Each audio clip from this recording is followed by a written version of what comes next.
E aí, gente, tudo bem com vocês? Estamos aí para mais um vídeo aqui da série Sistemas Digitais, onde eu estou trazendo, conteúdos relacionados a este assunto. Então, se você está na faculdade ou fazendo algum curso nesta área que esteja tendo alguma dificuldade para entender certos conceitos, eu acredito que esses vídeos aqui sejam para você. Aqui nesses vídeos, pessoal, eu tento ser o mais didático possível, quando eu mostro os funcionamentos, de um sistema digital, eu tento colocar movimento, eu tento colocar coisa bem ilustrada para poder facilitar o entendimento. Então, eu acredito que, de uma certa forma, isso possa te ajudar. Me ajudou muito, quando eu estudei essa matéria, então eu estou fazendo isso aqui exatamente para poder ajudar alunos que estejam passando pela mesma dificuldade que eu passei. Nesse vídeo aqui, pessoal, nós vamos falar sobre funções lógicas, né? No vídeo passado eu falei sobre portas lógicas. Eu mostrei ali como que cada porta lógica funciona, a porta AND, a porta OR, a porta SHOR. Se você não assistiu, dá uma assistida lá, vou deixar o link aqui na parte superior do vídeo. Mas se você já domina esse assunto de portas lógicas, então você não precisa assistir. Mas caso você não tenha visto isso ainda, assiste lá para você poder entender os assuntos que vão ser trazidos daqui para frente, tranquilo? E, de antemão, o que seriam funções lógicas? Nós podemos definir, pessoal, funções lógicas da seguinte maneira. São dispositivos que operam sinais de entrada e geram uma saída. Um exemplo, uma porta lógica. Eu mostrei lá no vídeo passado portas lógicas de duas entradas, certo? Então, o que eles fazem? O que as portas lógicas fazem? Elas pegam duas entradas, implementa ali uma função lógica e gera uma saída. A porta AND, por exemplo. Se vocês lembrarem, eu coloquei lá, eu mostrei como que uma porta AND ela implementa ali uma função lógica, que é aquele sistema de chaveamento em série. A porta OR seria aquele circuito de chaveamento em paralelo, enfim. Então, isso é uma função lógica, beleza? E existem, pessoal, várias formas de nós representarmos uma função lógica. Tem a expressão booleana, a tabela verdade é uma maneira também de representar uma função lógica, diagrama de temporização, descrição em texto. Só que a descrição em texto, atualmente, isso aqui está em desuso. Só que antigamente, eles usavam, por meio de texto, uma representação lógica, diagrama lógico e por meio também de circuito integrado. Beleza, pessoal? A primeira dessas representações que nós vamos ver aqui, seria a expressão booleana, pessoal, que funciona como uma espécie de expressão matemática mesmo, beleza? Onde eu relaciono a saída do meu sistema, ok, com as minhas entradas, beleza? Se nós atribuirmos aqui a cada variável de entrada dessa um valor booleano, ou seja, zeros e uns, então significa que o meu sistema ele pode ter mais do que duas entradas. Porque até então nós estávamos acostumados a ver portas lógicas com apenas duas entradas, com exceção da porta NOT, que só possui uma entrada. Só que a partir de agora nós vamos começar a ver circuitos, a ver funções lógicas com mais de duas entradas, com três, com quatro, enfim, beleza? Uma outra forma também de representar a função lógica, uma função lógica, pessoal, é pela tabela verdade.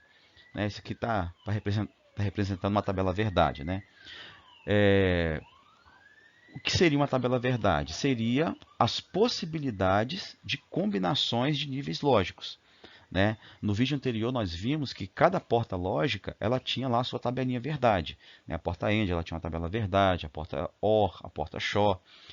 Aqui, conforme eu falei, nós vamos começar a trabalhar com funções lógicas de mais do que duas entradas.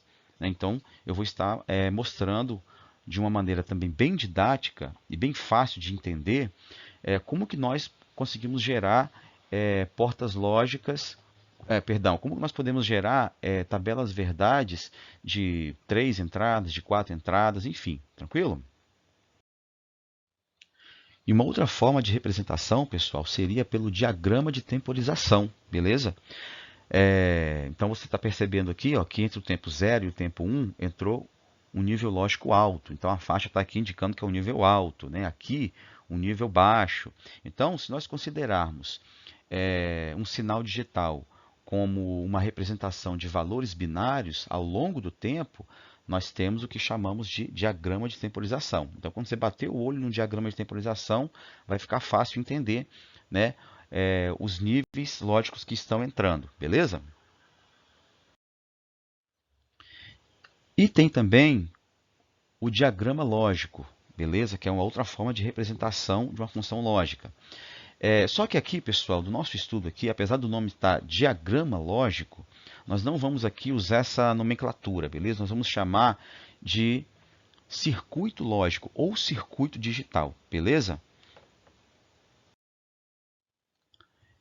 E tem essa forma aqui, que seria o circuito integrado, beleza? O circuito integrado, esse aqui não tem nada, mas geralmente quando você pega um circuito integrado, físico mesmo, você percebe que ele tem uma numeração. Essa numeração que tem aqui, ela está identificando qual o tipo de porta lógica que esse CI está trabalhando, né?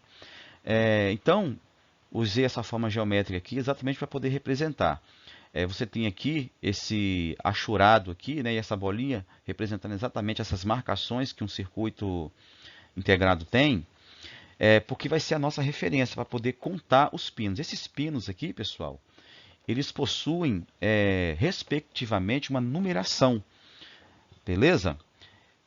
Isso vai ficar mais claro agora, que por sua vez é contado da esquerda para a direita no sentido anti-horário. Olha lá, ó. São ao todo, geralmente, né, são 14 pinos.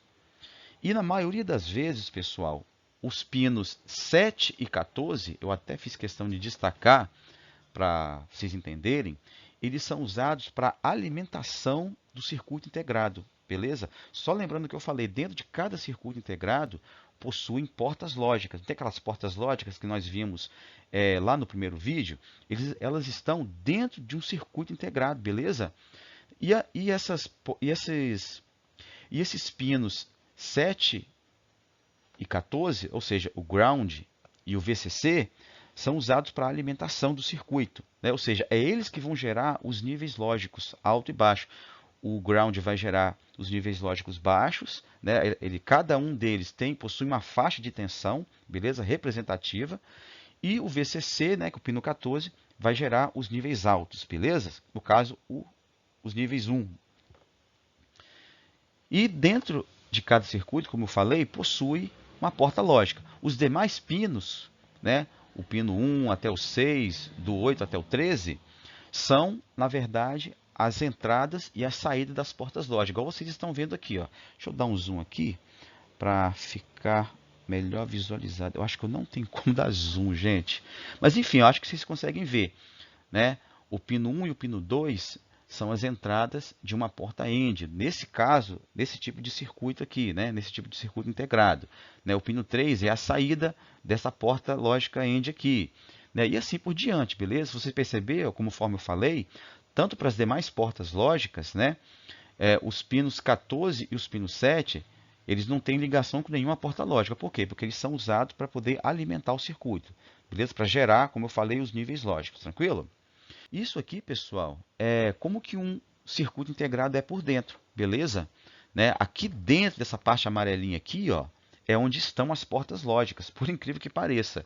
Né? Tem aqui, né, a pinagem e essa parte preta aqui é um encapsulamento de plástico para poder proteger o chip. Tranquilo? Pessoal, por enquanto é isso, né? Nesse vídeo aqui eu só queria mostrar essas formas de representação. No próximo vídeo vamos começar a falar sobre expressões booleanas, com mais detalhes, sobre circuitos lógicos, como gerar as tabelas verdades, beleza? Então, obrigado por assistir o vídeo até aqui. Tamo junto!